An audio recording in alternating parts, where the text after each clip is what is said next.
stifling the entire globe this year. In the southern hemisphere, there's an unusually warm winter. In the northern hemisphere, there is a record-breaking hot summer. Asia and Africa are the worst hit. Myanmar, Laos and Vietnam broke records for hot days. कुछ इलाकों में temperature 50 degree से भी ज़्यादा, और ऐसा दूर दराज सहराओं में नहीं, बड़े बड़े शहरों में हो रहा है। पाकिस्तान और इंडिया समेत एशिया के ज़्यादातर मुल्कों के अंदर इस समर के अंदर इस साल सबसे ज़्यादा रिकॉर्ड गर्मी पड़ रही है। वैसे तो पिछले 4 से 5 सालों के अंदर ये हर साल मुसलसल बढ़ रही है, लेकिन इस बार ये अपने हाईएस्ट पॉइंट पर है।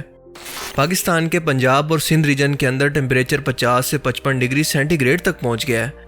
हमारे पड़ोसी मुल्क भारत का भी हाल मुख्तलिफ नहीं है, क्योंकि दिल्ली शहर के अंदर इस साल 50 डिग्री तक गर्मी रिकॉर्ड की गई है, और इसी तरह से वेस्ट राजस्थान, उत्तर प्रदेश, पंजाब, हरियाणा और गुजरात का भी बिल्कुल यही हाल है। फिलीपींस, म्यांमार के अंदर भी अब तक का सबसे हाईएस्ट टेम्परेचर रिकॉर्ड किया गया, यानी कि बॉइलिंग पॉइंट का हाफ 50 डिग्री सेल्सियस। ये इतना ज़्यादा है कि बिना हिफाजत के किसी भी इंसान की हीट स्ट्रोक से जान जा सकती है।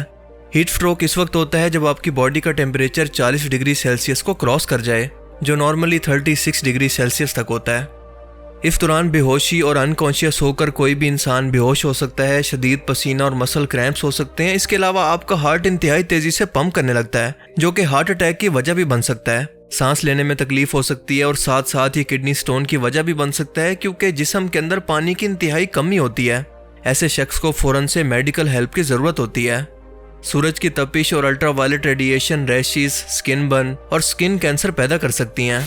पानी की कमी से जब पसीना आता है तो इसके अंदर जिस्म के कई अहम नमकियात भी जिस्म से बाहर निकल जाते हैं, जिनको इलेक्ट्रोलाइट्स कहते हैं।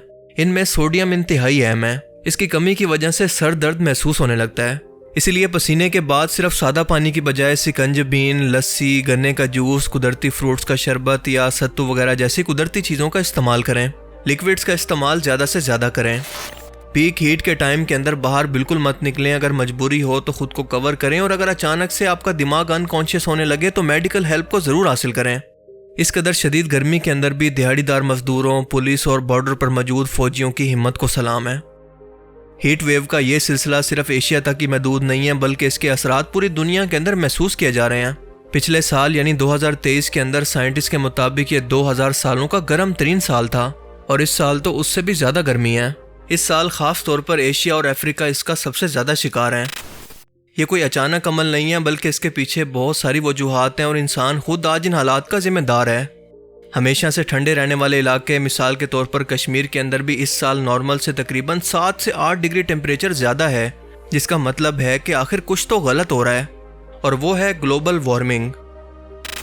18वीं सदी में इंडस्ट्रियल रेवोल्यूशन के बाद जब फैक्ट्रीज ने इंसानों की जगह ले ली तो इनकी प्रोडक्शन तो बढ़ गई, लेकिन इन्वायरमेंट जहरीला होना शुरू हो गया। ये फैक्ट्रीज कोयले, तेल और नेचुरल गैस पर चलती हैं, जिसकी वजह से एनर्जी पैदा करती हैं और ग्रीन हाउस गैसेस के लिए रिस्पॉन्सिबल हैं।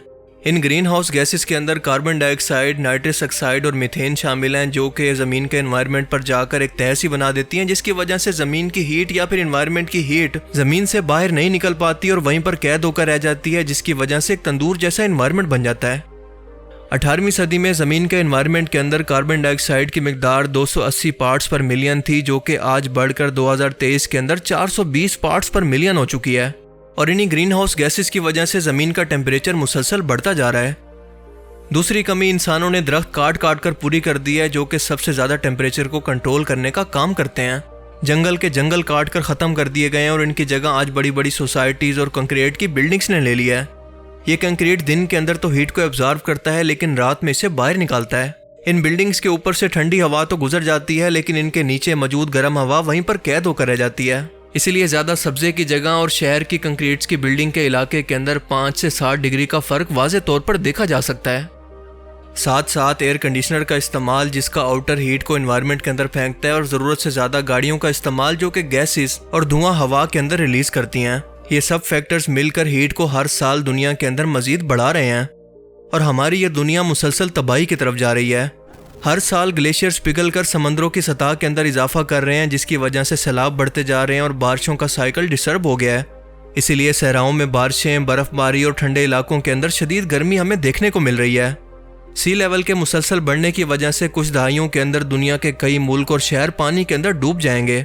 समंदरी लाइफ डिस्टर्ब होगी, जंगलों के अंदर आग लगेगी, जानवर और परिंदे मरना शुरू हो जाएंगे और फसलें तबाह होना शुरू हो जाएंगी। और अगर ऐसा होता है तो इंसान भी भूखा मरने लगेंगे।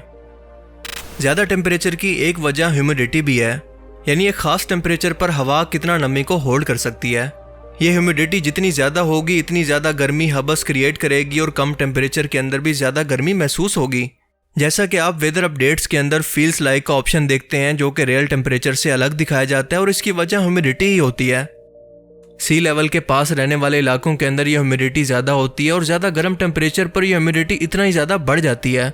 इसीलिए टेम्परेचर को हीट इंडेक्स पर नापा जाता है और असल टेम्परेचर ज़्यादातर फील्स लाइक ही हुआ करता है, जो कि हर इलाके की ह्यूमिडिटी पर डिपेंड करता है।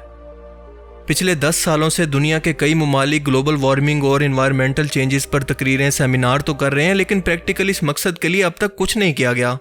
ना तो इंडस्ट्रीज को पावर के लिए नेचुरल सोर्सेज यानी सोलर, विंड या वाटर पावर प्लांट पर शिफ्ट किया गया। हमारे मुल्क पाकिस्तान के अंदर तो आज भी इंडिपेंडेंट पावर प्लांट कोल और तेल को जलाकर बिजली पैदा कर रहे हैं। ना तो दुनिया भर के अंदर पब्लिक ट्रांसपोर्ट को इनकरेज किया गया और ना अर्बनाइजेशन यानी दरख्तों को काट कर घर और गैर ज़रूरी इमारतों को बनाने पर कोई पाबंदी लगाई गई। दरख्तों की कमी को पूरा करना तो दूर की बात, जो दरख्त मौजूद थे इन्हें भी काट काट कर ख़त्म कर दिया गया है। लोगों को इस मुतल्लिक अवेयरनेस तक नहीं दी गई कि मुस्तकबिल के अंदर ये हमारे लिए कितना बड़ा ख़तरा बन सकता है। लिहाजा इन्वायरमेंट आज हमें वही कुछ डिलीवर कर रहा है जो कि हमने इसे दिया। हमने नेचर से फल, फ्रूट, लकड़ी, आग सब कुछ हासिल किया, लेकिन बदले के अंदर इसे दिया कुछ नहीं। वेस्ट की ऊंची ऊंची बिल्डिंग्स और रोड का जाल तरक्की की अलामत नहीं है, बल्कि इसकी जगह गार्डन और कुदरती इन्वायरमेंट जिसके अंदर दरख्त और सब्जा मौजूद हो, जो एयर कंडीशनर की ज़रूरत को ख़त्म कर दे, पब्लिक ट्रांसपोर्ट और साइकिल को इनकरेज किया जाए। आज हमें ज़रूरत इस बात की है कि बिल्डिंग्स के अंदर भी कुदरती वेंटिलेशन और सब्जे को बढ़ाया जाए, जैसा कि सिंगापुर के अंदर किया जा रहा है। वेस्ट के अंदर ये बिल्डिंग्स इसलिए कामयाब हैं क्योंकि वहाँ पर टेम्परेचर हमारे मुल्कों से इंतहाई कम होता है, लेकिन ये मॉडल हमारे मुल्कों के लिए बिल्कुल भी कामयाब नहीं है। आज हमें अपने लोगों को दरख्त लगाने के लिए शऊर देने और मोटिवेट करने की ज़रूरत है। इनको समझाना है कि इस ज़मीन ने हमें कुदरती तौर पर ये सब कुछ दिया है।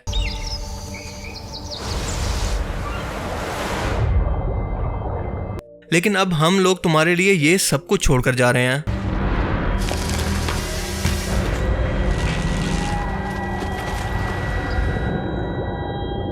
और अगर तुम लोगों ने भी आगे कुछ ना किया तो सिर्फ और सिर्फ दुनिया के इंसानों के लिए तबाही है। बाकी आप इस बारे में क्या सोचते हैं, अपनी कीमती राय का इज़हार कमेंट सेक्शन में ज़रूर करें। Thanks for watching this video. अल्लाह हाफिज़। बहुत ज़्यादा भयंकर गर्मी है इस टाइम। पाँव जल जाते हैं, दिहाड़ीदार बंदे हैं हम, मजदूर बंदे हैं। तो ये मई के महीने चल रहे हैं और गर्मी तो ऐसे लग रहा है जैसे जून जुलाई है।